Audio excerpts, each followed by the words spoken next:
أعوذ بالله من الشيطان الرجيم. بسم الله الرحمن الرحيم. الحج أشهر معلومات، فمن فرض فيهن الحج فلا رفث ولا فسوق ولا جدال في الحج، وما تفعلوا من خير يعلمه الله، وتزودوا فإن خير الزاد التقوى، واتقون يا أولي الألباب. صدق اللہ العظیم۔ شروع اللہ کا نام لے کر جو بڑا مہربان نہایت رحم والا ہے۔ حج کے مہینے معین ہیں جو معلوم ہیں، تو جو شخص ان مہینوں میں حج کی نیت کر لے تو حج کے دنوں میں نہ عورتوں سے اختلاط کرے، نہ کوئی برا کام کرے اور نہ کسی سے جھگڑے، اور جو نیک کام تم کرو گے وہ خدا کو معلوم ہو جائے گا، اور زاد راہ یعنی رستے کا خرچ ساتھ لے جاؤ، کیونکہ بہتر فائدہ زاد راہ کا پرہیزگاری ہے، اور اے اہل عقل مجھ سے ڈرتے رہو۔ زہے مقدر حضرت ابو ہریرہ رضی اللہ تعالی عنہ سے روایت ہے کہ نبی صلی اللہ علیہ وآلہ وسلم نے فرمایا کہ عمرے کے بعد عمرہ ان کے درمیان ہونے والے گناہوں کے لیے کفارہ ہے، اور سچے حج کا بدلہ تو صرف جنت ہی ہے۔ بچھاؤ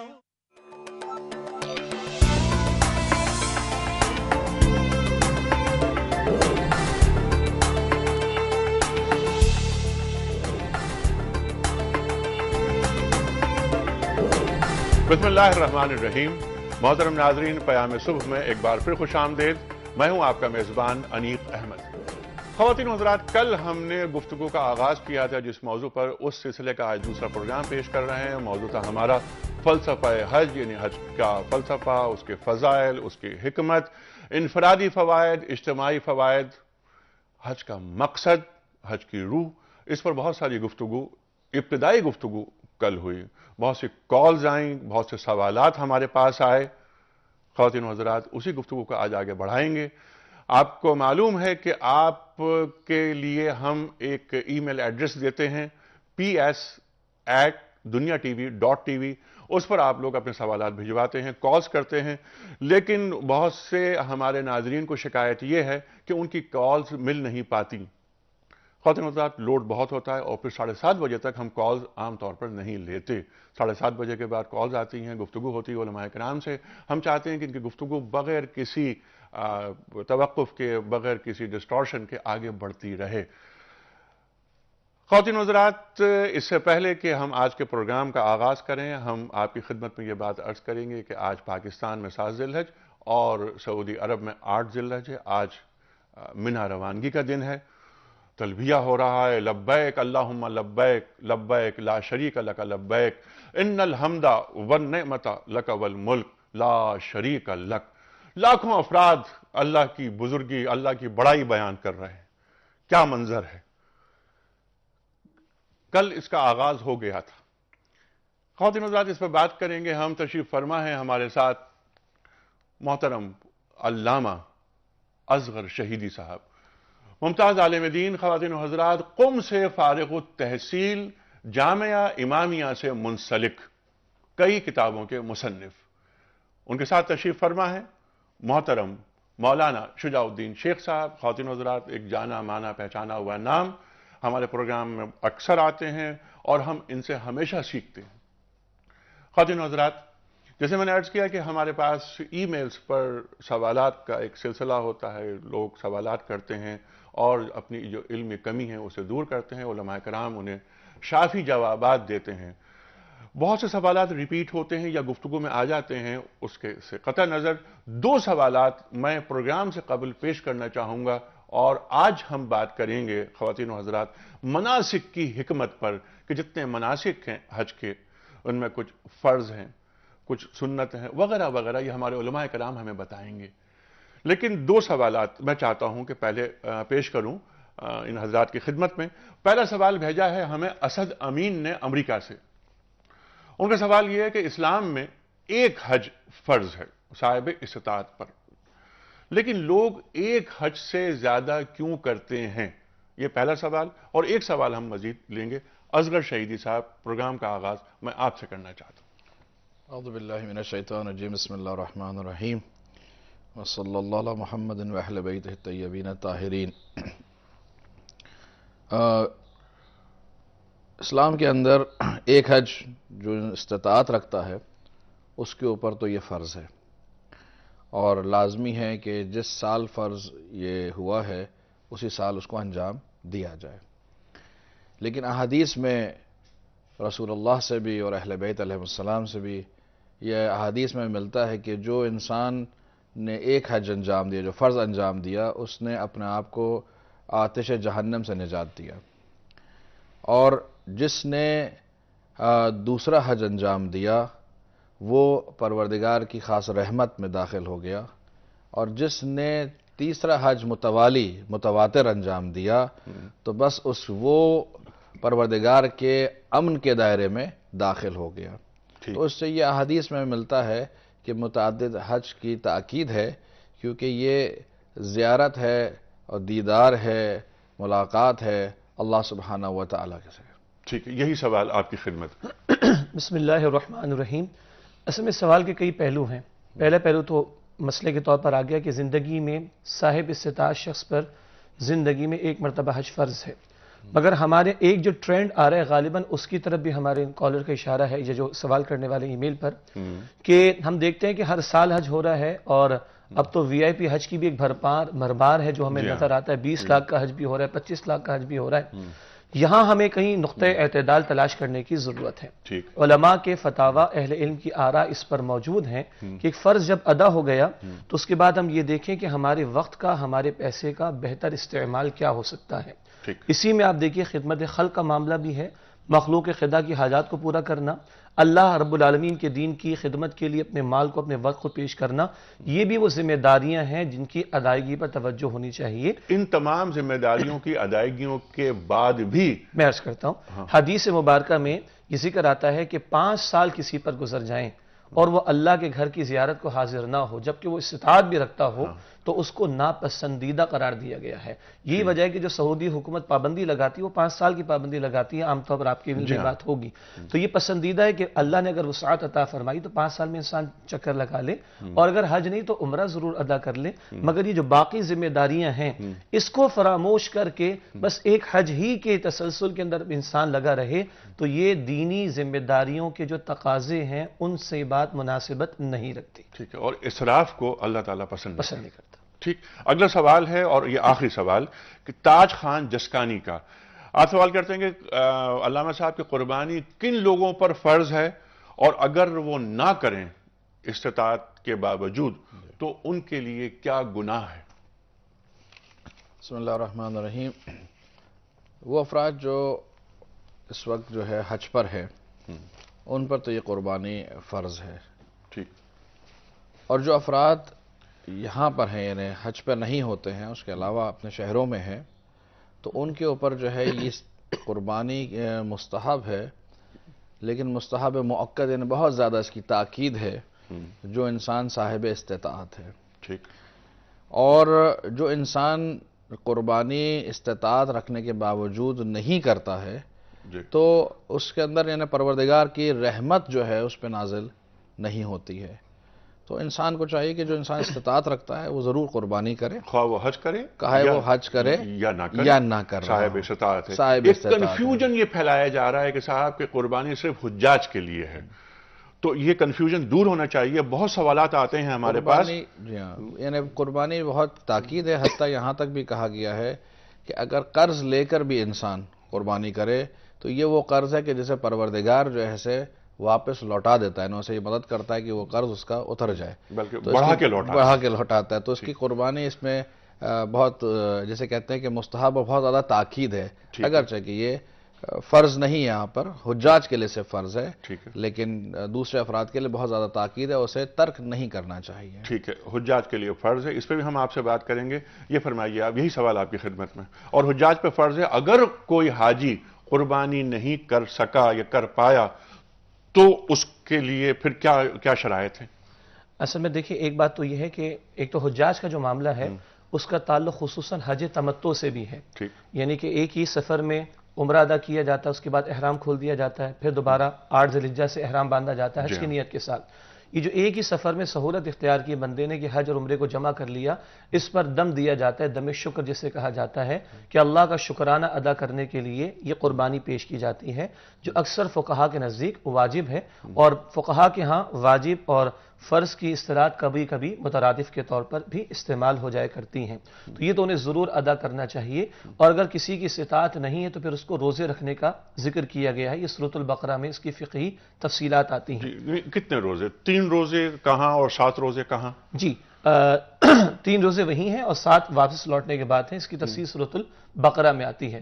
مگر میں تھوڑا بات کو آگے بڑھانا چاہوں گا اس اعتبار سے کہ یہ جو آپ نے ذکر فرمایا نا کہ یہ کنفیوژن پھیلایا جاتا ہے، یہ بیسیکلی ان لوگوں کی طرف سے ہے جو منکرین سنت ہیں، سنت اور حدیث کی اتھارٹی کا انکار کرتے ہیں، اور برسہ برس سے ہمارے ملک میں کنفیوژن خامہ خواہ کا پھیلایا جا رہا ہے کہ قربانی صرف حاجیوں پر ہے. حالانکہ آپ غور کیجئے کہ حج کی فرضیت آ رہی ہے 9 ہجری میں، جبکہ ہم سورہ کوثر پڑھتے ہیں وہاں تو حکم ہے فَصَلِّ لِرَبِّكَ وَانْحَرْ، نماز ادا کیجئے اور اپنے رب کے لیے قربانی پیش کیجئے. سورہ کوثر تو بالکل اولین دور میں مکہ میں نازل ہو رہی. ترمذی شریف کی روایت ہے کہ نبی کریم صلی اللہ علیہ وسلم 10 سال مدینہ طیبہ میں رہے اور 10 کے 10 سال آپ نے قربانی پیش کی، جبکہ حج تو آپ نے ایک ہی مرتبہ ادا کیا. تو یہ تصور بہت غلط ہے کہ حاجیوں کے لیے صرف قربانی ہے. وہ تو وہ مسئلے کے اعتبار سے کہ وہ تمتع کا جو معاملہ ہے اس کے اعتبار سے ہے. بقیہ مسلمانوں پر جو استطاعت رکھتے ہیں، جو صاحب نصاب ہیں، جن کے پاس ضروریات سے زائد اتنا مال ہے کہ جس پہ زکوٰۃ لازم ہوتی ہے، ان پر قربانی لازم ہے. اور یہ بات کہ قربانی نہ کی جائے تو کیا ہوگا، ترمذی شریف کی روایت ہے کہ نبی کریم صلی اللہ علیہ وسلم نے فرمایا جو قربانی کی استطاعت رکھتا ہو اور اس کے باوجود وہ ادا نہ کرے قربانی، فلا یحضر مصلانا، اسے ہماری عیدگاہ میں بھی نہیں آنا چاہیے، اسے ہماری عیدگاہ میں بھی نہیں آنا چاہیے. اتنا گویا رسالت میں آپ نے ناراضگی کا اظہار کیا.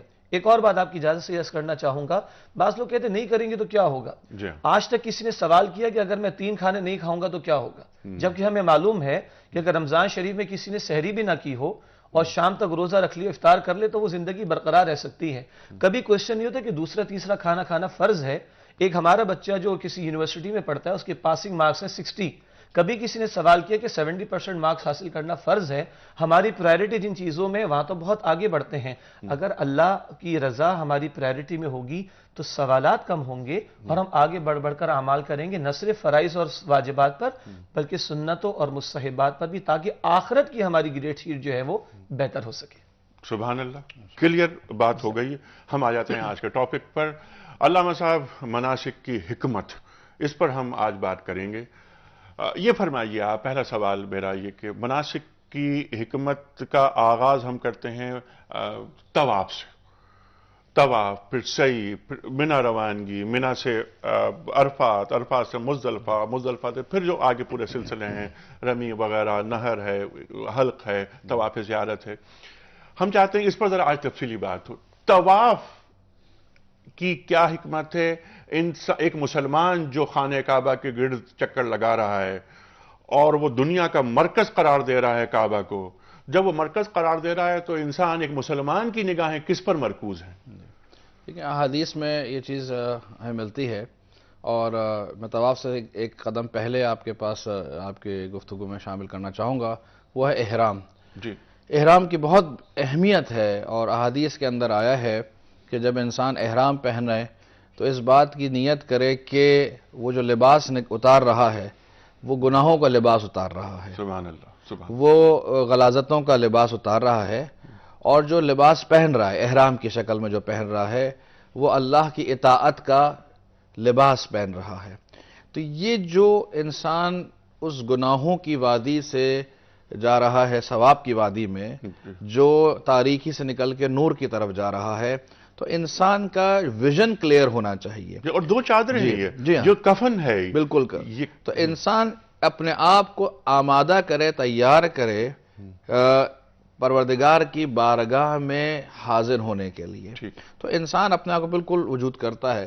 اسی طرح جب انسان طواف میں آتا ہے، امام زین العابدین علیہ السلام سے بھی ہمیں حدیث ملتی ہے کہ جناب شبلی سے جب سوال کیا گیا تو انہوں نے پوچھا تم نے طواف کیا؟ کہا میں نے کیا. کہا کہ طواف کرتے ہوئے کیا تم نے اس بات کو سوچا کہ تم اللہ کی اطاعت کا طواف کر رہے ہو؟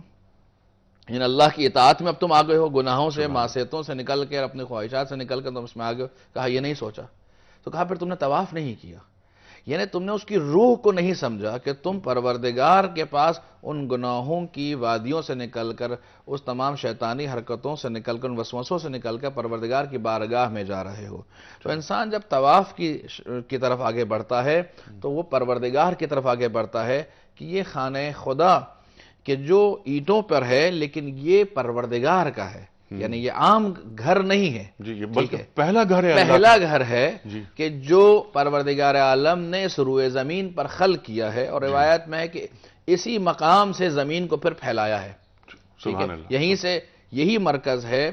اور انسان یہ تصور کرتا ہے، ایک عام آدمی بھی جب وہاں جاتا ہے تو جب خانہ خدا کے نزدیک پہنچتا ہے تو ایک عجیب اور مختلف احساس کرتا ہے. ایک سایہ، ایک سایہ کہ میں ایک ایسی آغوش میں آ گیا کہ جو میرے تحفظ کی نگہبان ہے. اور اگر یہ انسان اس چیز کو کنورٹ کر سکے، اپنے اندر جذب کر سکے، تو یہ چیز انسان کو جو ہے پروردگار کے نزدیک اور تقرب کا اس کا سبب بن سکتا ہے. جی ہاں سرکار. طواف بیسیکلی اللہ رب العالمین کی محبت سے سرشار ہو کر دیوانہ وار اس کے گھر کا چکر لگانا ہے. آپ غور کیجئے کہ جو طواف کی موومنٹ ہے وہ اینٹی کلاک وائز ہے. اور اس پوری کائنات کی تمام گیلیکسیز، تمام پلانٹس، تمام سولر سسٹمز کی جو موومنٹ ہے وہ اینٹی کلاک وائز.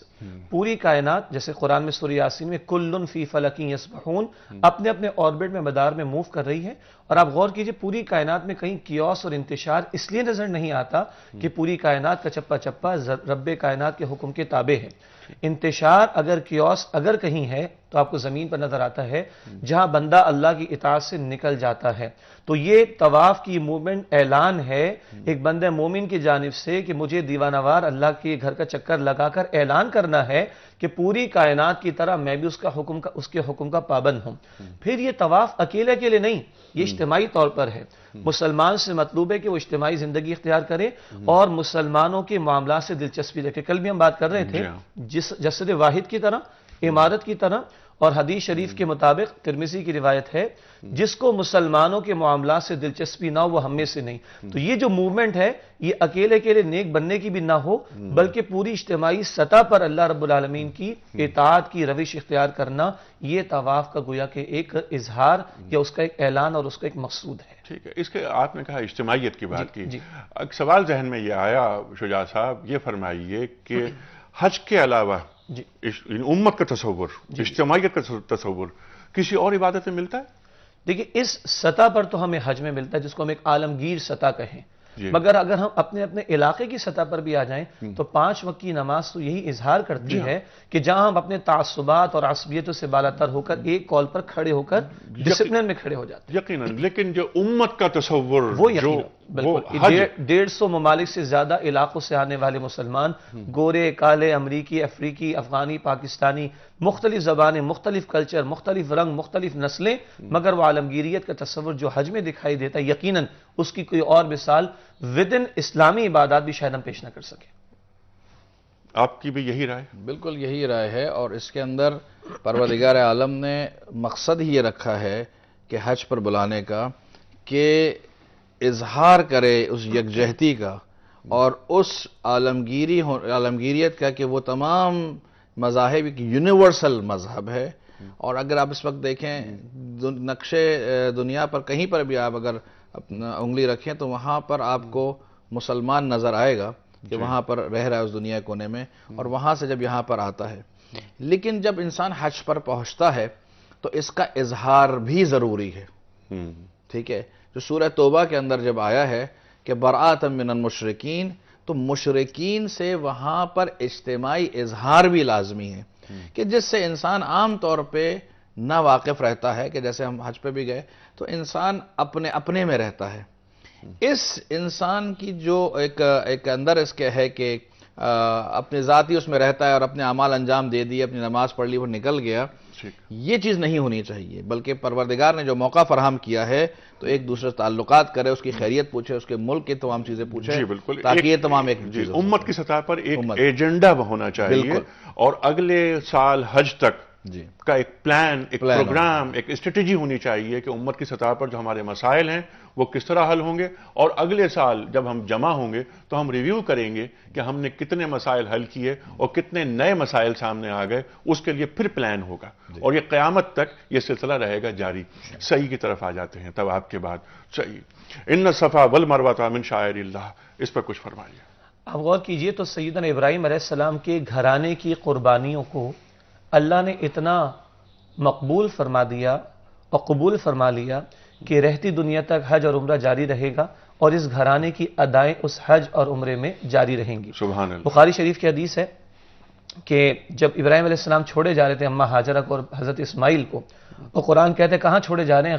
وادی غیر ذی زرع، ایک بے آباد زمین میں.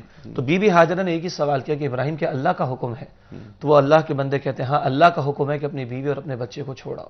بچہ بھی وہ جو برسوں کی دعاؤں کے بعد تقریباً 87 برس کی عمر میں ملا، اور جو ابھی دودھ پیتا ہے. اس ماں کی سطح پر جا کر سوچئے، جو میں عرض کرتا ہوں کہ مردوں کے لیے ممکن نہیں کبھی سوچنا کہ اس بے قرار ماں کے دل پہ کیا گزر رہی ہوگی، مگر جس چیز سے اس کو سہارا دیے وہ اللہ پر توکل ہے کہ ابراہیم آپ چلے جائیے، اللہ ہمیں ضائع نہیں فرمائے گا.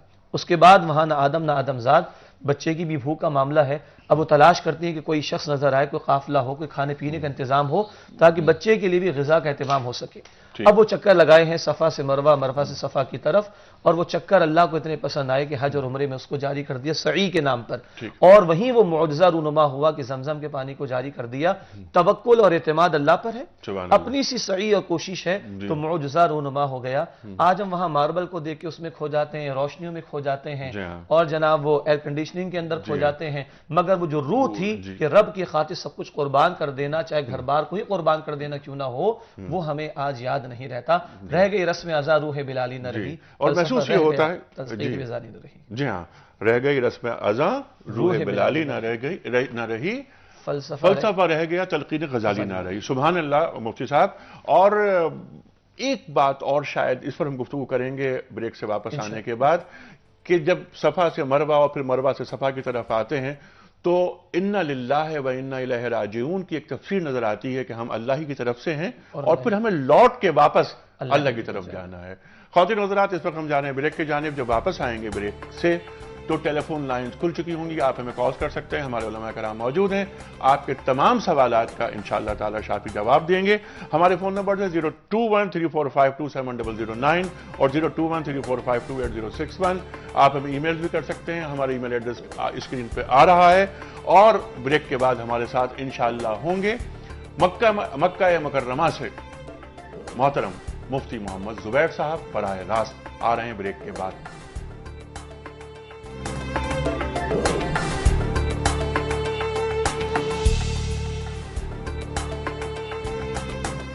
ویلکم بیک خواتین و حضرات. پیام صبح میں ایک بار پھر خوش آمدید. تشریف فرما ہے علامہ اصغر شہیدی صاحب اور مولانا شجاع الدین شیخ صاحب. اور خواتین و حضرات، اس وقت ٹیلی فون لائن پر ہمارے ساتھ مکہ مکرمہ سے براہ راست موجود ہیں محترم مفتی محمد زبیر صاحب. مفتی صاحب السلام علیکم.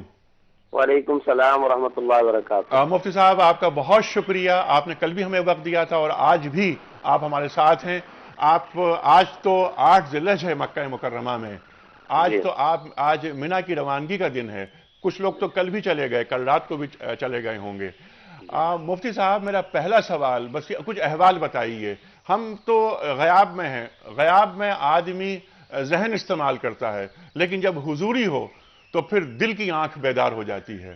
آپ تو دل کی آنکھ سے تمام مناظر دیکھ رہے ہیں، کیا احوال ہے وہاں کا؟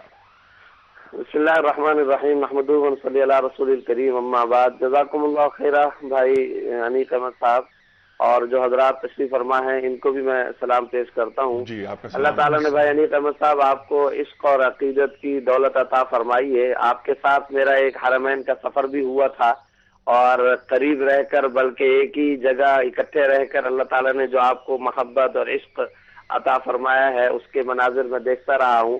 بس وہی مناظر یہاں کے لوگوں کے بھی ہیں. کل چونکہ یہاں پر 7 ذی الحجہ کا دن تھا تو کل شام سے مکہ مکرمہ سے سب لوگ مینا کی طرف منتقل ہونا شروع ہو گئے تھے اور رات کو ایک بہت بڑی تعداد بلکہ کہنا چاہیے کہ سڑکوں پر بسوں کے ذریعے پرائیویٹ گاڑیوں کے ذریعے سرنگوں کے درمیان میں نفق کے ذریعے اور دائیں بائیں جو پیدل چلنے والوں کے جو راستے ہیں اس میں لاکھوں کی تعداد کے اندر خواتین بھی اور افراد سب کے مینا کی طرف منتقل ہو رہے تھے.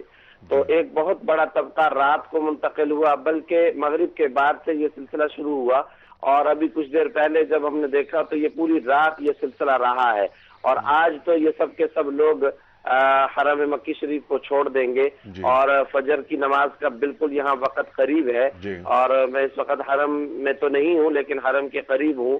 تو لوگ نمازوں کے لیے نماز فجر کے لیے جا رہے ہیں اور نماز فجر کے بعد جتنا باقی ماندہ مجمع ہوگا یہ سارے کا سارا چونکہ آج 8 ذی الحجہ ہے یہی وہ ایام ہیں جو حج کے ایام کہلاتے ہیں جو آج سے شروع ہو رہے ہیں اور پورے سفر کا حاصل یہی ایام ہے. تو آج یہ پورے کا پورا لاکھوں کا مجمع جتنا بھی ہے سارے کا سارا مجمع مینا کی طرف منتقل ہو جائے گا. آج کا دن یعنی ظہر عصر مغرب عشاء اور یہ نمازیں پڑھنے کے ساتھ ساتھ رات کو مینا کے اندر قیام کرنا ہے اور کل فجر کے بعد انشاءاللہ عرفات کو روانہ. جی سبحان اللہ سبحان اللہ. اور عرفات جبل رحمت سبحان اللہ الحج و عرفہ کہا گیا. اچھا یہ فرمائیے آپ کہ سبحان اللہ میں تو اس کیفیت میں اس وقت ہوں کہ اس وقت کیا مناظر ہوں گے تو وہ گفتگو ذرا مشکل ہو رہی ہے. آپ یہ فرمائیے آج ہم بات کر رہے ہیں مناسک حج کے تعلق سے. جی آپ سے ہمیشہ ہم سیکھتے ہیں مفتی صاحب یہ بتائیے کہ یہ جو طواف ہے سعی ہے اور یہ منا کی طرف آج آپ روانہ ہو رہے ہیں پھر عرفات پھر ہم مزدلفہ رات گزاریں گے کھلے آسمان کے نیچے اس کے بعد پھر رمی جمار ہوگی پھر نہر ہے پھر حلق ہے اور اس کے بعد طواف زیارت. مناسک کی حکمت کیا ہے؟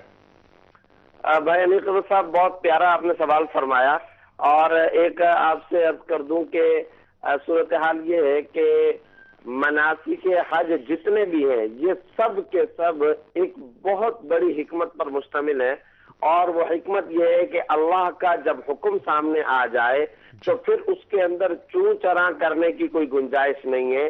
اللہ نے حج کے مناسک میں عام دنیا کے ضابطوں اور عام دنیا کے قواعد کے بت توڑ دیے ہیں اور یہ دکھایا ہے اللہ نے اپنی قدرت کو اپنے آرڈر اور اپنے حکم کو دکھایا.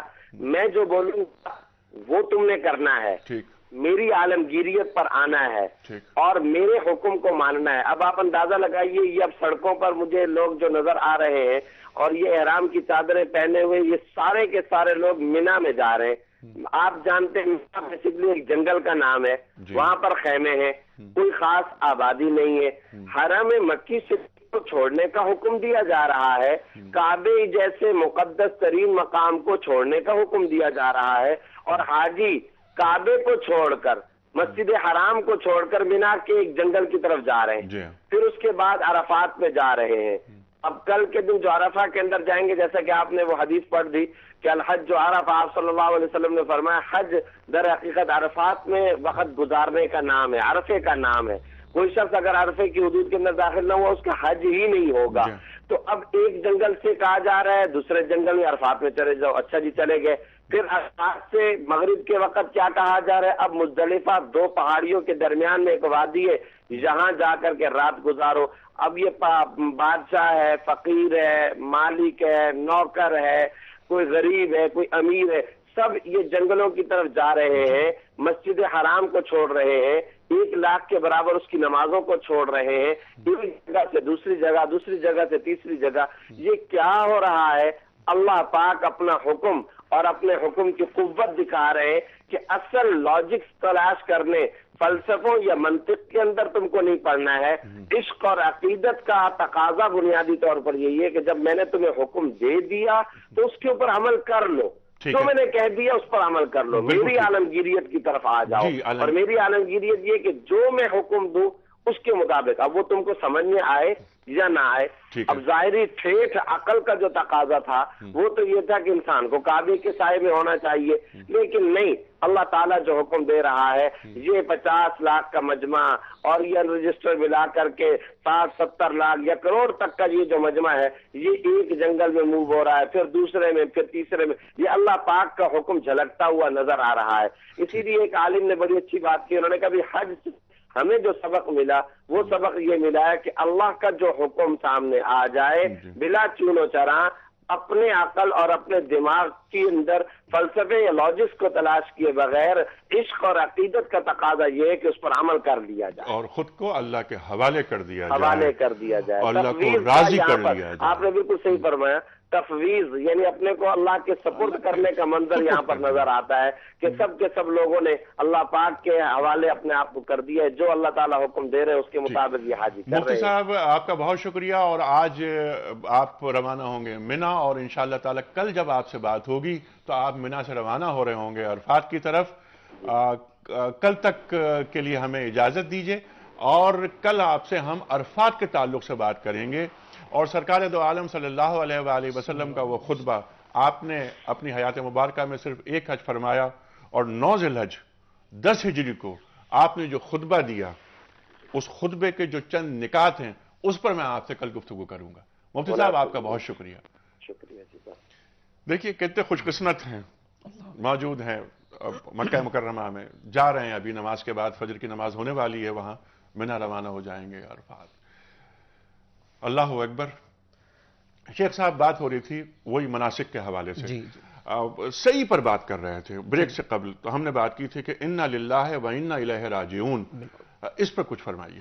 دیکھیے خود یہ پورا سعی کا عمل اس بات کا غماز ہے، جیسے کہ مفتی صاحب ابھی فرما رہے تھے کہ اپنے آپ کو اللہ کے حوالے کر دینا، اور بلا چور و چراں عقل لاجک نیچے رہے گی، اللہ کا حکم اوپر رہے گا، اور حوالے کر دینے کی وہ انتہا کہ ایک بیوی اپنے شوہر کو چھوڑنے کو تیار، اپنے دودھ پیتے بچے کو گود میں رکھ کر اللہ کی رضا کی خاطر اس بے آباد زمین میں رکنے کو تیار ہو جاتی ہے. یہ سپردگی ہی دراصل میں حج کا حاصل ہے کہ بندہ اپنے آپ کو اللہ کے مکمل طور پر حوالے کر دے. اور جیسے کہ احرام کا ذکر آیا تو یہ تو آغاز ہی اس بات سے ہوتا ہے کہ انا للہ و انا الیہ راجعون، کہ وہ 2 چادریں ہمیں ہمارا کفن یاد دلاتی ہیں، اور جب ہم اپنے گھر سے نکلتے ہیں سب کچھ چھوڑ کر تو وہی موت کی یاد دہانی آتی ہے کہ جب اسرائیل علیہ السلام لینے کے لیے آئیں گے تو کوئی شے ہمارے ساتھ نہیں جائے گی. بالکل. آج جو ہماری، معاف کیجیے آپ کی بات کرتی ہے، جو آج جس آیت سے ہم نے پروگرام کا آغاز کیا اس میں زاد راہ کا حوالہ ہے. فإن خیر الزاد التقوی. ہاں، زاد راہ رکھو، لیکن تقوی سے بہتر زاد راہ ہو سکتا ہے. بالکل بالکل بالکل. اور یہی مطلوب ہے رب کائنات کو کہ بندہ مرتے دم تک اس کی اطاعت پر کاربند رہے، یہی تقوی کا حاصل ہے. آپ کی اجازت. اچھا میں آپ کی گفتگو، کیونکہ کالرز کیونکہ ہم نے لائنز ابھی کھولی ہیں تو بہت سی کالز چاہ رہے ہیں کہ ہاں سوالات آپ سے کرنا چاہ رہے ہیں، بات کرنا چاہ رہے ہیں آپ سے. جی السلام علیکم مقدس. السلام علیکم. وعلیکم السلام. سر سوال یہ ہے کہ ایسا معاشرہ جہاں پہ مالی وسائل کی کمی اور بھوک افلاس کی وجہ سے لوگ اپنے معصوم بچوں سمیت خودکشیاں کر رہے ہوں، وہاں کے فقہا کا کیا فرض بنتا ہے؟ نمبر 2، اب مجھے یہ بتائیں کیا ایسا ممکن نہیں ہے کہ جو کم از کم جو 2 یا اس سے زیادہ حج کرنے کے طالب ہیں ان سے بندہ حج کے وسائل سے متعلق لے کے ایک کمیٹی یا ادارہ بنا دیا جائے جو ہر سال ان غریبوں لاچاروں کی ہیلپ کرے. ٹھیک ہے ٹھیک ہے، یہ سوال میں اچھا ایک کالر اور لے لیتے ہیں ہم، اس کے بعد دونوں سوال ایک ساتھ. شہیدی صاحب آپ کی خدمت میں. جی السلام علیکم. وعلیکم السلام جناب، میں مزمل بول رہا ہوں راول پنڈی سے. جی مزمل صاحب.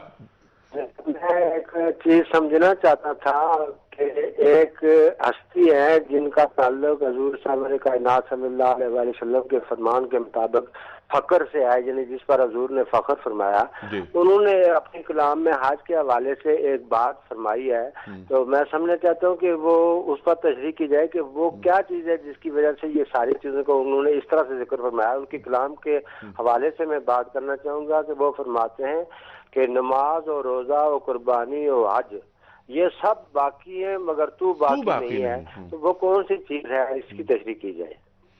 بہت اچھا. یہ تو علامہ کا آپ نے شعر پڑھا، اور دونوں سوال آپ کی خدمت میں. پہلا سوال بہت اہم ہے کہ 2 حج اگر کسی نے کر لیے تو اس کے بعد وہ حج نہ کرے اور اس رقم سے مخلوق خدا کی مدد کی جائے. بسم اللہ الرحمن الرحیم. اس کا ایک حد تک جواب تو قبلہ نے بھی شروع میں اپنی گفتگو میں فرمایا تھا. اور دوسری یہ چیزیں ہیں کہ انسان احساس ذمہ داری نہیں کرتا ہے. آج جو ہمارے ملک میں یا دنیا بھر میں جو چیز ہو رہی ہے، در حقیقت اقتصاد کی اور مالیات کی صحیح تقسیم نہ ہونے پر ہے. ورنہ پروردگار عالم نے ہر دور میں اس دور کے افراد کے مطابق رزق عطا فرمایا ہوا ہے، لیکن کیونکہ اس کی تقسیم صحیح نہیں ہے اور انسان حریص ہو جاتا ہے یا کنجوس ہو جاتا ہے کہ جس کی وجہ سے انسان جو ہے اپنے مال کو خرچ نہیں کرتا ہے، یعنی اس کا یقین پروردگار عالم پہ نہیں ہے. پروردگار کہتا ہے کہ اگر تم اپنے مال کو خرچ کرو گے تو یہ مال تم لوگوں کو نہیں دے رہے ہو بلکہ مجھے دے رہے ہو. ٹھیک ہے. نہیں اچھا، اس کا جواب جو مقدس صاحب کو ہم دیں وہ کیا دیں کہ 2 حج کرنے کے بعد ہمیں پابندی لگا دینی چاہیے یا نہیں لگانی چاہیے؟ دیکھیں، پابندی تو نہیں لگائی جا سکتی ہے، لیکن وہی والی بات آتی ہے کہ پرائیورٹیز آپ کس کو دے رہے ہیں. کیا انسان کی جان بچانے کی جہاں بات ہے تو وہ فرض ہے، اور دوسرا حج یا تیسرا اس کے بعد جو حج ہے وہ مستحبات کے اندر آ جاتے ہیں اور ثواب اس میں. لیکن یہ کسی کی جان بچانے کی، جیسے انہوں نے مثال دی کہ لوگ یہاں پر خودکشیاں کر رہے ہیں، پھر اس کے بعد کوئی نمائشی جو حج ہیں جس طرح شیخ صاحب نے فرمایا وی آئی پی حج جو ہو رہا ہے 25-25 لاکھ کا، وہ نہ ہو. جو حج کی جو روح ہے، نمائشی حج کی تو کوئی حیثیت ہے ہی نہیں اسلام کے اندر، اور قابل مذمت ہے وہ تمام چیزیں. ٹھیک ہے. لیکن یہ جو یہاں پر بات آ رہی ہے حتیٰ مستحب حج کی بھی کہ دوسرے تیسرے اس کے آگے کے حج، یہاں پر جان بچانا فرض ہے. ٹھیک ہے. ہم اس بات کو نہیں سمجھ رہے کہ اس فرض کو چھوڑ کر ہم ایک مستحب کی طرف جا رہے ہیں. ٹھیک ہے. بھائی پہلے فرض کو، انسان کی زندگی کا بچانا، چاہے وہ کوئی بھی انسان ہو. بالکل ٹھیک ہے. ایک کالر کو اور لے لیتے ہیں. جی شاکر صاحب السلام علیکم. وعلیکم السلام. میں کوارٹر شاکر بول رہا ہوں. جی فرمائیے. مجھے معلوم یہ کرنا ہے، جو ٹور آپریٹرز ہیں یہاں سے جو حاجیوں کو لے کے جاتے ہیں وہ اس میں منافع بھی کماتے ہیں، آیا یہ منافع جائز ہے یا ناجائز ہے؟ اور دوسرا یہ کہ یہ جو اپنا ٹور آپریٹرز مطلب ہے کہ اس میں رشوت کے بغیر کوٹا نہیں ملتا. ٹھیک ہے. تو رشوت دینا بھی افسوسناک بات ہے. کس قدر افسوسناک بات ہے کہ حج جیسے مقدس فریضے کے لیے جو حج ٹور آپریٹرز رشوت دے کر کوٹا لے رہے ہیں. کس قدر افسوسناک بات ہے. اس کو جتنا اس پر افسوس کیا جائے وہ کم ہے. جی حنیف صاحب بتائے جاتے ہیں میرے ساتھ ہیں. جی السلام علیکم. ہیلو شاید لائن کٹ گئی. اچھا، پہلا سوال جو تھا جس پر آپ نے گفتگو فرمائی، دوسرے حج کے بعد تیسرا حج، اس پر مختصراً تاکہ پھر میں جواب بس میں 2 جملوں میں عرض کر دوں. ایک بات تو یہ کہ علامہ صاحب نے بالکل صحیح جواب دے دیا اس کا کہ جان بچانا اور مخلوق خدا کی خدمت بھی ایک اہم فریضہ ہے، اس پہ توجہ ہو. مگر آپ کی اجازت سے مخلوق خدا کی خدمت کے حوالے سے صرف حج پر ہی ڈسکشن نہیں ہونا چاہیے. بے حیائی کے نام پر اربوں روپیہ خرچ ہو رہا ہے، منشیات کے نام پر کروڑ روپے خرچ ہو رہا ہے، فحاشی اریانی اور شراب نوشی پر کروڑ روپے اس قوم کا خرچ ہو رہا ہے، ظالم حکمرانوں نے اس قوم کی دولت کو لوٹا ہوا ہے. ان پر بھی بات ہو، اگر یہ ساری دولت واپس آئے اور ان ناجائز کاموں کو روکا جائے تو بھی اتنے وسائل ہمارے پاس انشاءاللہ میسر ہوں گے کہ ہم اس ملک سے اور اس معاشرے سے غربت کو ختم کر سکیں گے. But at the same time جواب میرا وہ ہے کہ ہمیں دوسرے تیسرے کے مقابلے میں فرائض جو ہیں جان بچانے والے اور مخلوق خدا کے، اس پہ توجہ کرنی چاہیے. نماز و روزہ و قربانی و حج یہ سب باقی ہیں، تو باقی نہیں. جی. سمندر سے ملے پیاسے کو شبنم، بخیلی ہے یہ رزاقی نہیں. صحیح. رگوں میں وہ لہو باقی نہیں ہے، وہ دل وہ آرزو باقی نہیں ہے. نماز و روزہ و قربانی و حج یہ سب باقی ہیں، تو باقی نہیں. حاصل یہ انیق صاحب کے کاہے کو نکلے تھے. ہم تو شروع سے آج یہ بات کر رہے ہیں سپردگی کے لیے. اپنے آپ کو اس کے حوالے کر دینے کے لیے. کل مفتی منیر صاحب ہمارے ساتھ تھے, حدیث ہمیں سنائی, بخاری شریف کی حدیث ہے, ایسے لوٹے گا جیسے آج ماں کے بطن سے اس کی ولادت ہوئی ہو. اس کے تسلسل میں ہم یہ کہتے ہیں کہ ایک زندگی ہے بندے کی ولادت سے لے کے حج تک, اور دوسری زندگی ہے حج کے بعد کہ وہ بالکل پاک ہو کر آتا ہے. اس کے بعد میں تو اس کرتا ہوں صرف یہ 30, 40, 50 لاکھ جانے والوں پر اثرات نہیں ہوتے. ایک ایک آپ دیکھیے, آپ بیٹھے ہیں, آپ کی آنکھوں میں محسوس کر سکتا ہوں اس وقت جو نمی تھی جب یہ مفتی زبیر صاحب بات کر رہے تھے. یعنی صرف ان حضرات کو دیکھ کر ہمیں کچھ تاثرات لینے کا موقع ملتا ہے. تو جو جانے والا ہے اس کو کیا اثر لے کر لوٹنا چاہیے, اس کی زندگی گواہی دے کہ ہاں یہ اللہ والا بن کر آ گیا ہے. اور معذرت کے ساتھ اگر یہ حاصل نہیں ہو رہا تو دیکھنا پڑے گا کہ یہ بس خالی کچھ ریچولز ہی اور رسومات ہی ادا ہو گئی, یا اندر بھی کچھ اس کے تھا کہ جو کہ مطلوب ہے کہ تو باقی نہیں وہ والی کیفیت نہ ہو, بلکہ تو ہی تو ہو جائے. یہ اصل روزے اس کا حج کا حاصل ہے. سبحان اللہ, سبحان اللہ. اچھا, 2 سوالات آئے تھے, بڑے سینسیٹیو سوالات. ٹور آپریٹرز ہیں, ایک تو یہ کہ وہ جب کسی حاجی کو بھجواتے ہیں, شہیدی صاحب میں چاہتا ہوں آپ بات کریں اس پر پہلے, کہ وہ کچھ منافع رکھتے ہیں, کیا یہ منافع جائز ہے؟ دیکھیں, اگر جائز یعنی اتنا ہے کہ اور ایک اعتبار سے مختصر سا ہے تو وہ جائز ہے کہ وہ خدمات اپنی انجام دے رہے ہیں.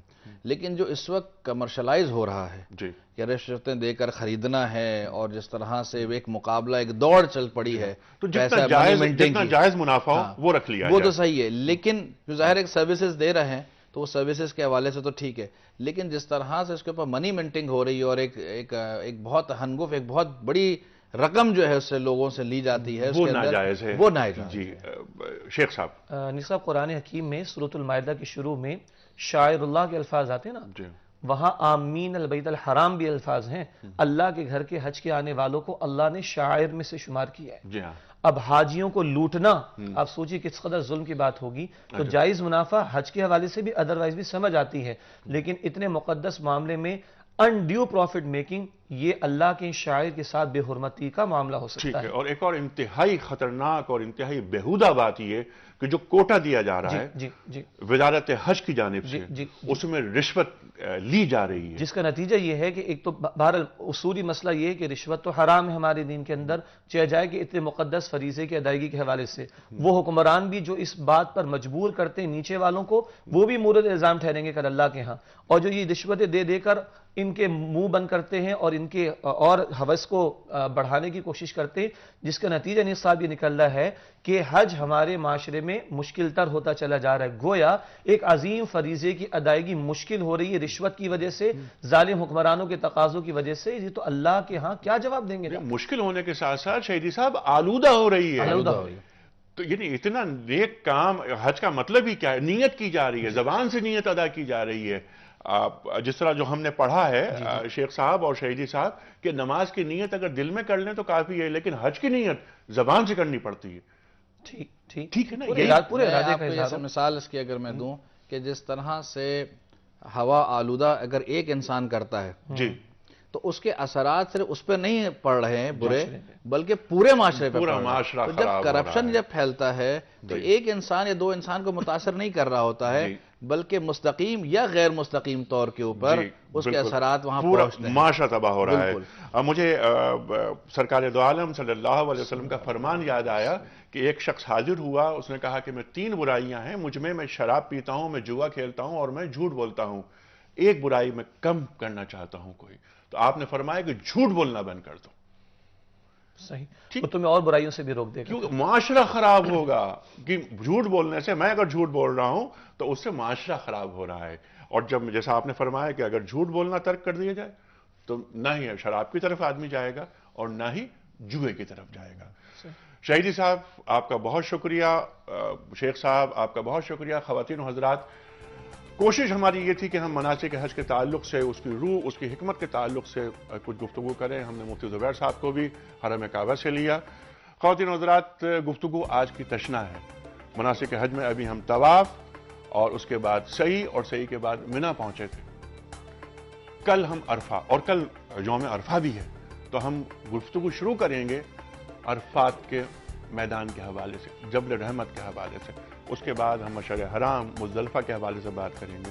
اور پھر ہم یہ بات کریں گے کل کہ خواتین و حضرات جب ہم نکلتے ہیں مزدلفہ سے رات گزار کر کھلی چھت کے نیچے سے, تو ہمارے مزدلفہ سے ہم کنکریاں جمع کرتے ہیں اور پھر ہم کنکریاں مارتے ہیں شیطان کو. یہ کنکریاں شیطان کو ماری جا رہی ہیں یا اپنے نفس کو ماری جا رہی ہیں؟ تزکیہ ہو رہا ہے اپنا. یہ کس بات کی علامت ہے؟ اس میں کیا حکمت ہے؟ اور جس طرح آپ دونوں حضرات نے فرمایا اور ہمارے قادر مزمل صاحب نے فرمایا، علامہ اقبال کا شعر کہ نماز ہو، روزہ ہو، قربانی ہو، حج، یہ سب باقی ہیں، تو باقی نہیں ہے. اگر ایک آدمی ریچولز کی شکل میں حج کے تمام جو ارکان ہیں وہ مناسک ادا کر کے آتا ہے، اس میں کوئی تبدیلی نہیں آتی، تو پھر ایسے حج کا کیا کیا جائے اور ایسے حاجی کا کیا کیا جائے. خواتین و حضرات، کل انشاءاللہ ملاقات ہوگی ہماری آپ سے پھر، اور آپ ہمیں ای میل کر سکتے ہیں ps@dunyatv.tv، یہ ہمارا ایڈریس ہے. اور کل ہمارے ساتھ ہوں گے محترم مولانا محمد اسد تھانوی صاحب اور مولانا شجاع الدین شیخ صاحب. کل تک کے لیے اپنے میزبان انیق احمد کو اجازت. خدا حافظ.